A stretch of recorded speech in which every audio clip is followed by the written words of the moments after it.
Bonjour Papa Évêque. Bonjour Papa. Papa Évêque, tolini to ebana no rôle ya église na kati ya mboka ezalaka nini? Bon, rôle l'église ezali mutuya makasi. Na mboka rôle ezali ya kosambela pona tene na kimia.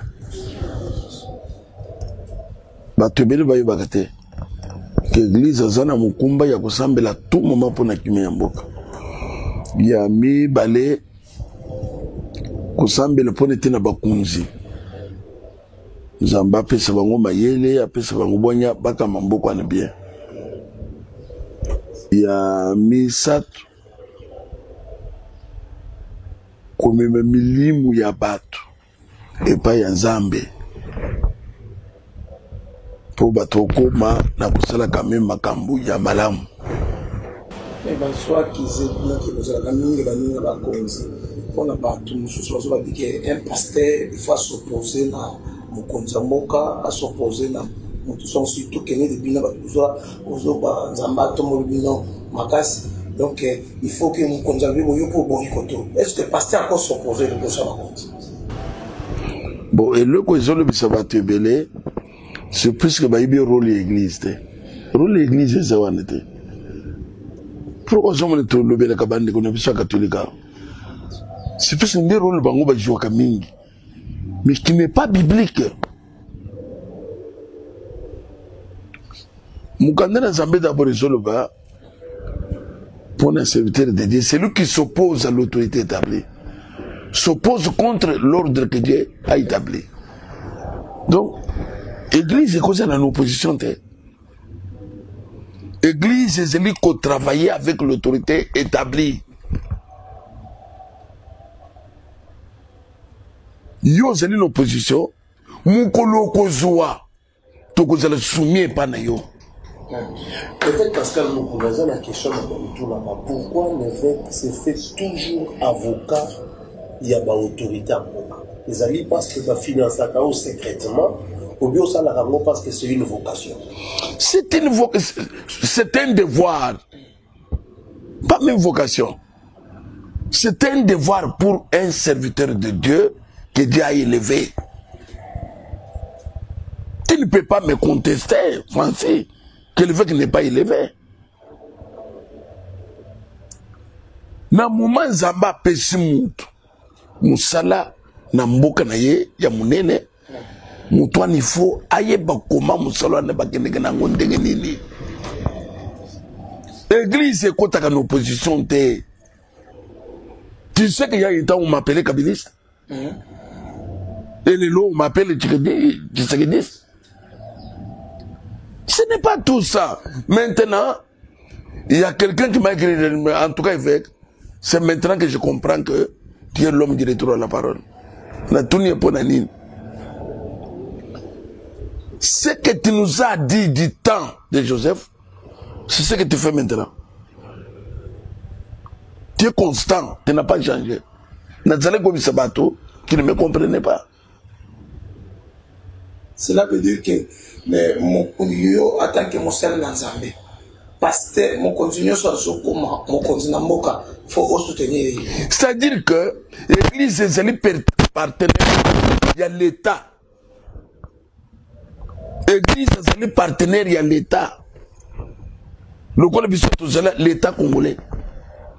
Mais l'État congolais est représenté par le chef de l'État. Proclamé chef de l'État, c'est établi. Toute autorité vient de Dieu. C'est comme Félix maintenant. C'est lui l'autorité établie. Moi, évêque Pascal, il faut nous soutenir. C'est ça la Bible. Mais avec yo le dit que l'église azali partenaire à l'État, mais quand on a quatre nabino basana nzambe, toujours remarqué moko le lot yo na ba réseaux sociaux, mutunyo sa zone belango, zaki diffuser même na ba chaîne de télévision, oyo moko ya basana nzambe na kombo kabulu alesa, azolo ba que likama moko comme la mokonzi ya mboka, donc dans 2 ans awa, donc ce qui a qui était et l'autre et quelque part aux hommes qui partenaire à moi Non, on est allé en quelque sorte, moi déviation, moi baville, moi erreur, où il y a sali. Comme on doit aller sur le banc. C'est un jeune frère. Où il y a bandit qui a milité. En tout cas, pour lui, ça y est. Et là, comme ça, ils allaient, nous avons une expérience, nous avons IBP, nous bien, mais Azos, c'est comme ça, il est bien beau. C'est ça le problème. Batouba l'ingité, va prendre. Batouba l'ingité, va m'inquiéter ça, et pas y a papa ou côté. Donc, au lingotel, c'est quand il y a un bango. Mais dans le moment où l'égité. C'est ça le problème. Il y a un bango, dans le moment où l'égité bango. Bah, il y a que moussou soit zaté. Non. Oyo zolo bawana, kocha nguna mitu ya ba pasteur ou ba prophète te. Wezeli mbeba mutu asali. Soki likamwe munisa miteleke. Nengo bozolo bawana. Bible zeli na lulenge et tracé makambo. Prophète il faut comme pas mukunzi. Ce qui prophète a vu moyen de ne pas me il faut que bateau ne pas ya mukunzi. Pas comme ce message. C'est comme ça que la Bible, le prophète va t'emboler. Mais collègue na les réseaux sociaux, de vous zoloban, collègue na radio, kopesa kobande kopanza, na moment mukolo likam, oyebise lokuta yibe lokuté. Cela veut dire pas perfect. Prophétie dans l'église. Lui n'a pas ça dans Zambie. Prophétie dans l'église. Et c'est la sécurité. Et surtout que ça y a mon konza mboka.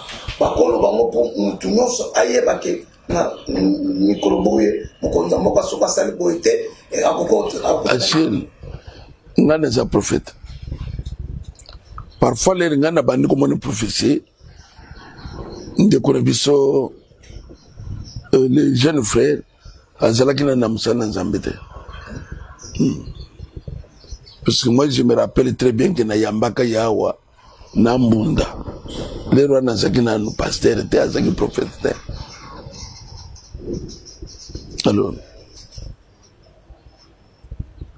les Nayambi Nambunda, Nabansi qui faisait là-bas, 2002. 2002, aux hommes déjà là-bas 2002, 2003, mon toit, c'est là nous pasteur. C'est que ça allait qui pensa, où il y a une économie baloy. Donc, na quoi qu'on le bat que, mbeba babenga kangu mbeba, babenga kangu bolamute. Ngalpe, soki bomoneli mutu likambo nzamba zeli koloba ke ata bozana mulimu bozala pe na mayele même l'église il n'est pas autorisé à un prophète au moni prophétie il y a pasteur au télémission na kati l'église au bani gonganga non et qu'on salamate aux autres salamponen. Puisque le pasteur, après prier aux anaïe, avant prier aux anaïe, il faut y aller. C'est ça la sagesse. Tu vois qu'on a un mukunzimo qu'on a dans l'église. Tout le banane, prophétie, pour bien prophétie, il faut qu'à banganga. Mais ça la prophétie, monsieur Pesa Magana dans l'église. Il y a un mouton qui dit que, place bon beau juillet, exact. Mais tout ça, na moment, ne sommes pas tout et tout ça, 20 ans, 30 ans d'église. Ce qui s'en battent sur le gars. Parfois, je m'appelle tout bien. Voilà ce que Dieu a dit. On applique partout la sagesse. Nathan a appliqué sagesse. Samuel a appliqué sagesse. Quand Samuel a dit que Zamba, il sait qu'il ne peut pas moi, il y a Isaïe, David. Samuel a dit Zamba, il va pas mangaï. Ceux qui savent l'apprendre, Zamba, il sait où le bien solo. Ça ou la gobo mayo. Donc Zamba, il dit que beaucoup de gens qui les aiment. Ça ne le coloque que tout mambeka. Ou profiter wendre David nana zope samayele ya Nzambe. Mais comment un serviteur de Dieu mire à cause de la montée? Donc, ils allaient prendre à côté de ça, ils allaient manquer de sagesse. Mais avec ce qu'on a besoin, oui, na kati ya église réveil, tout ça, quand on a s'organisé, na utaki kosolona évêque Albert Kankez, l'icône ya makambo. Tous allez na mabongiso, tous allez kobongiso pour mettre fin à ça. Il y a mon toi, que dans ton église, tu peux te permettre de parler, de faire n'importe quoi. Le coup est aujourd'hui qu'on appartient à l'église réveil, on doit régler ces choses. Tout ça, quand tu as commencé, il y a mon tout ce que tu as joué, tombe et outina, organisation église de réveil. C'est comme ça qu'on doit marcher. Mais papa évêque, n'a pas de pas salle dans Zambé, au Bazabana, au Tepanabino, Basos, j'ai des boussots à mon konzamboka, ceux qui me disent mon konanenge, Bankumo Yamboka, Bajuba, Bajus, Balbeke non, pasteur à Salimeba. Est-ce que les Baboloba qui va se bon Samsala en Zambé, il ne va pas passer, on va toucher les sauvages en Zambé, mais bien va trop bandi. Au Monachil, je n'ai pas eu honte.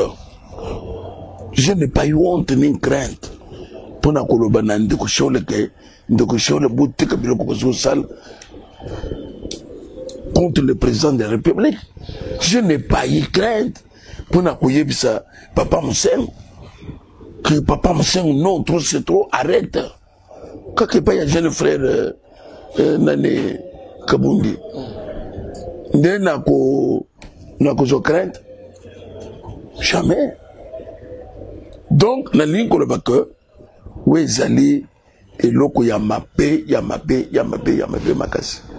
Mukuzi mboka, Bible sur le bakke crainte, à qui vous devez craindre. Respect, à qui vous devez respect. Président Antoine Félix Tshisekedi mérite les deux, crainte et respect. Ce qu'on dit le camp, qui n'est pas bien. Bah, voyez aller. Et bien, il y a un prophète Bazali. Combien de présidents va prophète Bazali? Dès la ligne de Goloba. En matière, il y a prophétie. Il faut que la Bible dit quoi? Ce qui m'a quoi, c'est copier ce que les autres jugent. Donc, Zamba, c'est l'idée que le prophète a tellement yémoko, a piolola, a confirmé. Qu'est-ce que prouve que c'est la vérité? Puisque la Bible est sobre que ce qui m'a quoi, c'est copier dans l'église que les autres jugent. Que les autres jugent quoi? Ce qui est Isaïe solo, tout ça solo. Et la Bible dit que ne méprisez pas les prophéties, mais retenez ce qui est bon et abstenez-vous de toute espèce de mal. Donc, Yamabe boutique, Yamabe zawapi, Yamabe na Yamalam. Quand une prophétie sort, toujours discerner. Il y a un esprit de discernement pour la matière, il y a prophétie. Ce n'est pas que puisque Kabundi a dit, et que le VK a dit que Dieu lui a montré que ça devient maintenant une vérité. Non. Est-ce que l'église peut être démocratie? N'expliquez papa. Que ce qu'on y a solo. Non. Le coup la moni prophétie, n'andeng sa madame, il fallait qu'il passe na ba papa. Na moni prophétie boy. Au moni place le président Félix Azeli, je vous dis, parfois j'informe les gens. Il y a des prophètes. Il y a des prophètes. Donc, maman n'était que place Azeli à son militaire. Président Félix c'est un homme de prière. Président Félix, à cause de la parfois, sont à genoux, qu'on ne peut même pas passer nos choses. Ce qui parfois, pour votre information, avant comme président, Achille, il y a des images à Zakina Ghana, et Zakina Wesita, Zakina Nandawanzambe, on lui a prophétisé au Koma Mugunzi. À Zakina Afrique du Sud, on lui a prophétisé au Zakina Congo. Donc, prophétie, il y a qui sait. Prophétie, ça partout. na moment yo solo que na moneli akukufa ba musuba moneli na ndenge mususu on doit discerner les taux. Mais tant que fait que je bon taper couple Hollande le lot bakufa yango pe amoni amokonza mboka donc il faut quand même baba landa ba yo kaye. Arrête ça. C'est vraiment honteux. Ce qui vous souhaite na biloko ndewana. Mais bon les gars kufu pona ye. Papa, c'est quoi ça cette histoire? Au moins jeune frère hein. Alinga yebanete la sensation. Un biloko za sensationnel. Kokabali, faites ça même na ba koka na ba na ba vehicle. Mais quand on a Mugunja Mboka, c'est ça qu'il arrête. Ça qu'il arrête, s'il vous plaît. Qu'il arrête pour le président. On n'accepte pas ça. Mais puisque l'église des réveils peut ça dans la structure et belé na kati wana on bakinga na zana biloko wana ya bango wana te nga na zo évoluer na ndenge na ngai ba poko esi na mibeko te. Ah mais bientôt là ba komonango. Puisque le tokobongisango tokomemelango ba kunzi. Ya organisation de toute l'église des réveils et ça où ils étaient. Pour éviter ce que nous sommes en train de déplorer. Ce que c'est qui enseigné à prendre quelque chose à cause de la montée. N'a qu'un côté de la porte, qu'on a $500. Non, ça, c'est n'importe quoi. Mais quand même, la démocratie n'existe pas ça. Qu'il n'est pas trop libre. Et ça, démocratie, à moni, il n'y a pas de monde. Au moni, prophète Samuel, les raisons que ne peuvent pas wendre ta vie, ça ne va que Bakobo Mangana roi. Yo, il habitait que le prophète Samuel a un grand prophète comme les Kabisson. Mais pourquoi ça une notion wana? Donc il faut tous en annoncer que Mugunza za Mugunzi, babanga kaye, bapesa ke respect. Ata omoni liwana ye, ata omoni nini, ce n'est pas la fin du monde. Il faut communiquer yanguna ndenge ya malamu. L'heure yo moni liwana, wo ya moni élévation azali. L'heure yo moni élévation wan, wo ya moni ke a kokende ti 10 ans azali. Yo zolo ba 2 ans okufa. Mais ba wo ba moni ke to moni okuumela, okusel 10 ans baza mukama. Yo kan si prophétie kaka ye muto moni an. Ils ont belé, on doit tout tamiser. On doit tout tamiser. La fois passée, tout le monde ne nous permettra pas, chef de l'État, Azali, un petit garçon, chef de l'État, a commis mon kunzi à battre. À cause du lobby, Azali camarade nayo. À cause du lobby, Azalaki, grand frère nayo. Yo kan dit que Félix Azana ba petit frère te. Azana ba grand frère te. Azana ba papa te. Mais ce n'est pas que papa leg. Il y a sur le plan, et sur la place biblique. Non, papa leg. Zonga nandako. Kaka nengo zonga tuzoloba. Papa leg zonga nandako. Tu ne peux pas jouer avec les chefs de l'État. Awa tuzolobe la mukunzi yamboka Félix Antoine Tshisekedi. Mais papa comme si nakala. Le président, Félix a succédé, mais c'est comme un excès, dis à quoi c'est là? C'est ça. Aux hommes de Sikoy, on le dit comme si réellement ces gens, notre frère bien-aimé, notre jeune frère, Aza prophète, Asa Monele Kabila, Joseph prophétie, Boussibo Yoka prophétie, il y a président Joseph, Koubime pas ya Kabundolès. Jamais. Na moneli Joseph Boy. Ce qui a été à Lukanga, c'est notre Akouf. Boussou Yokango. Par crainte. Par crainte. Il y a qu'une cause de la beauté. Mais pourquoi crainte, One? Et cause n'était pas Félix. Donc, c'est pour cela que tout le monde ce qui bande de connaissances, il y a catholique. Il ne faut pas jouer avec les chefs de l'État.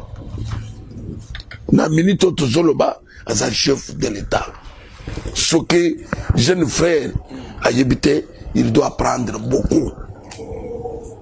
À mon été qu'à Yébignos, puisque nous avons un père, nous avons un prophète. Puis nous avons un prophète avant hier.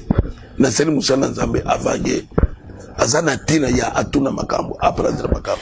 Avec ton commune Asuka, est-ce que l'ensemble était à ma père des églises de réveil, bonjour pour entrevoir un tel lot pour monter, pour rassembler, pour s'amener la paix dans mon Nzambo, puis côté capé un projet, ou à Zanango pour la Mboka, la Mboka Nzambo. Toko bongisango na stade. Na banze tozali na problème ya fait mandat, ya président Nabiso Albert Kankens, Kalamingi te tozo pour na président Yassika.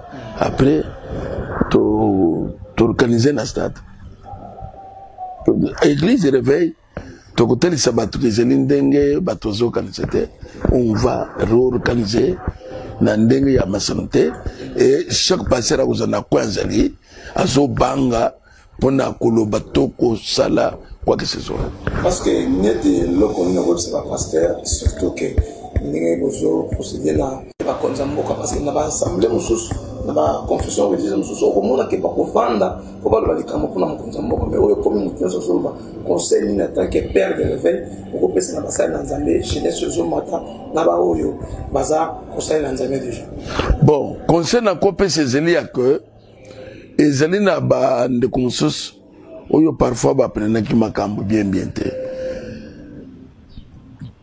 tozozongisa motu nyonso na nzela mokonzi ya mboka ye Zamba Seli grâce à Outina Église réveil. Biso va passer l'église réveil. Topé c'est beaucoup plus le même wana. Kole quand même bande comme ça. On s'embête mon Zamboka. Après quelques minutes, photo na ba réseaux sociaux. Ozolu ka lukumu ya na kanisa kina ye photo. Ozolu ka lukumu ya na zala kina ye na sakani tena za munene. Munene baluka kango bonte. Topé ce qui m'a l'obaya, pasteur moko sali susu bongote. Eza ko sakana na mkunza mboka puisque photo ya ndengwana na président Joseph Kabila to monaka yangote. Ba pese respect. Alors, tozeli ko senga na ba pasteur que soki likambi ya mkunza mboka ezali luka voisin moyen. L'église réveille tozali na ba pasteur, ba leader. Où ils sont côté na ye, les Kamozana yango, et combien pas ya mukunzi mboka les mêmes jours. Les mêmes jours à Tangango. Donc, ça ne vaut pas la peine. Il y a conseil les locaux le coup milliers ye. Ngana ko tellement n'apporte na ye tempo na $500. Ah non, ça non. Ça il faut avoir de la retenue. Retenue. Un peu et il y a politesse envers Mkonzambo, crainte et respect.